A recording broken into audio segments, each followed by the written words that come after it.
শিক্ষার্থীরা, বিভিন্ন দপ্তর থেকে আগত আমন্ত্রিত অতিথিবৃন্দ রয়েছেন, রাষ্ট্রের চতুর্থ স্তম্ভ নামে পরিচিত থার্ড আইজ এবং চতুর্থ স্তম্ভ নামে পরিচিত গণমাধ্যম ব্যক্তিত্ব রয়েছেন, এক তরুণ ফটো জার্নালিস্ট, সভাপতি সালাম এবং শুভেচ্ছা। ইতিমধ্যেই একটি চমৎকার কিনোট পেপার উপস্থাপিত হয়েছে। কিনোট পেপারটি এই জন্য ভালো বলতে হচ্ছে যে বৈশ্বিক প্রেক্ষাপট, বাংলাদেশের প্রেক্ষাপট, এবং যেটি সবচেয়ে দৃষ্টি আকর্ষণ করেছে যে বৈশ্বিক এবং বাংলাদেশের প্রেক্ষাপটকে কাজে লাগিয়ে আমাদের জেলাকে কিভাবে সমৃদ্ধ করা যায় তার উপরে চমৎকার দিক নির্দেশনা, প্রস্তাবনা, সাফল্য, সম্ভাবনা এবং সীমাবদ্ধতা এগুলোকে চিহ্নিত করে একটা কিনোট পেপার উপস্থাপিত হয়েছে। এই জন্য কিনোট পেপার প্রেজেন্টারকে হার্দিক অভিনন্দন।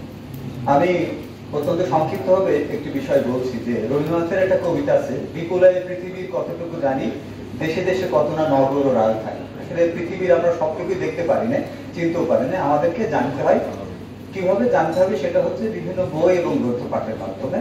তো আজ থেকে প্রায় 3000 বছর আগে একটা গ্রন্থ রচিত হয়েছিল গ্রিক দেশে, না রচয়িতা হচ্ছে প্লেটো, গ্রন্থটির নাম হচ্ছে রিপাবলিক। সেখানে তিনি একটা রাষ্ট্রনায়কের 4টি গুণের কথা বলেছেন।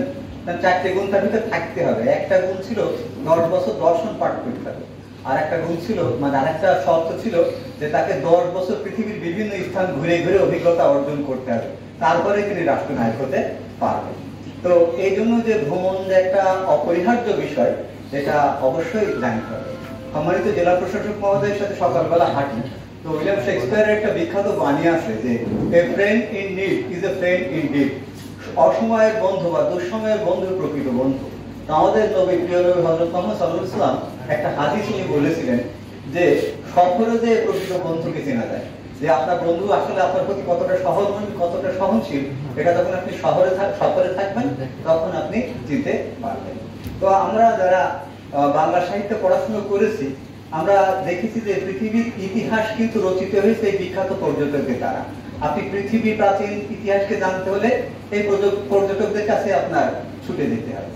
একজন বলেছে, বাংলাদেশকে বলেছে ধন সম্পদে পরিপূর্ণ নরকপুরী। কে বলেছেন?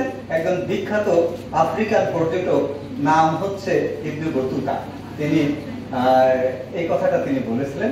আবার আপনি বাংলার প্রথম স্বাধীন নবাব যে কি রোগে মারা গিয়েছিলেন তার মৃত্যু রহস্য এখনো উন্মোচিত হয়নি। একটা মাত্র তথ্য পাওয়া যায়, তিনি হচ্ছে শশাঙ্ক, আমাদের হযরত মুহাম্মদ সাল্লাল্লাহু আলাইহি ওয়াসাল্লামের সমসাময়িক শাসক ছিলেন তিনি এই বাংলায়, নাম হচ্ছে শশাঙ্ক। তার মৃত্যু রহস্য আজও আবিষ্কৃত হয়নি। কিন্তু একটা মতবাদ এখন সর্বজনগ্রাহ্য মনে করা হয়। যিনি এই মতবাদটা দিয়েছেন তিনি হিয়াংশাং, বিখ্যাত চৈনিক পর্যটক। তার মাধ্যমে আমরা জানতে পারি যে তিনি একটা ক্ষত রোগ হয়েছিল তার দেহে সমস্ত দেহটায় ঘা হয়ে যায় এবং তার দেহে পোকা হয়ে যায়, তিনি মারা যান। আবার আমরা কারণ কিছু কিছু মানুষ বলে যে তাদের উপকার করাই স্বভাব, যারা অধম তারা তো কাজ করবে, তাই বলছে তুমি অধম তাই বলি আমি উত্তম বলবো না কেন। এটাও কিন্তু সেই পর্যটনের উপরে বিখ্যাত। এটা আমরা দেশে বিদেশে যদি প্রাচীন আফগানিস্তানকে জানতে চান তাহলে আপনি সৈয়দ মুস্তফা আলীকে দেশে বিদেশে পড়বেন। আপনি যদি ইউরোপকে জানতে চান তাহলে ইউরোপ যাত্রীর পত্র জানতে হবে, পড়তে হবে রবীন্দ্রনাথ ঠাকুরের। তো আমাদের বিভিন্ন সাহিত্যের মধ্যে দিয়ে কিন্তু আমরা প্রাচীন ইতিহাসকে জানতে পারি। আমার সবচেয়ে ভালো লেগেছে যে প্রসঙ্গটা, টেকসই উন্নয়নে আমাদের জেলা কি অবস্থা আমরা দিতে পারে।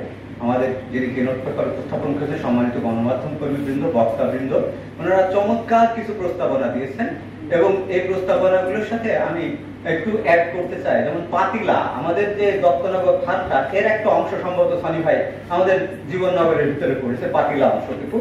এখানেও কিন্তু একটা ভালো পর্যটন কেন্দ্র সম্ভব এখানেও। আবার শরৎচন্দ্র নাকি কিছুদিন অবস্থান করেছিলেন, যদিও এই তথ্য প্রমাণ আমার কাছে নেই এবং যেটুকু আছে সেটুকু আমি বিশ্বাস করি না, তারপরেও বলি মানুষের হ্যাঁ কাশীপুরের জমিদার বাড়ি রয়েছে একটা, এটাও আপনি আপনার প্রবন্ধে যদি একটু অ্যাড করেন তাহলে আর একটু সমৃদ্ধ হবে। আমাদের যে দুটো ট্রেন স্টেশন, দর্শনা এবং চুয়াডাঙ্গা, অত্যন্ত প্রাচীন স্টেশন। একসময় একটা সিনেমা তৈরি হয়েছিল, এই সিনেমাটার নাম বাবলা, শিশু সাহিত্য নিয়ে লেখা, খুবই চমৎকার সিনেমা।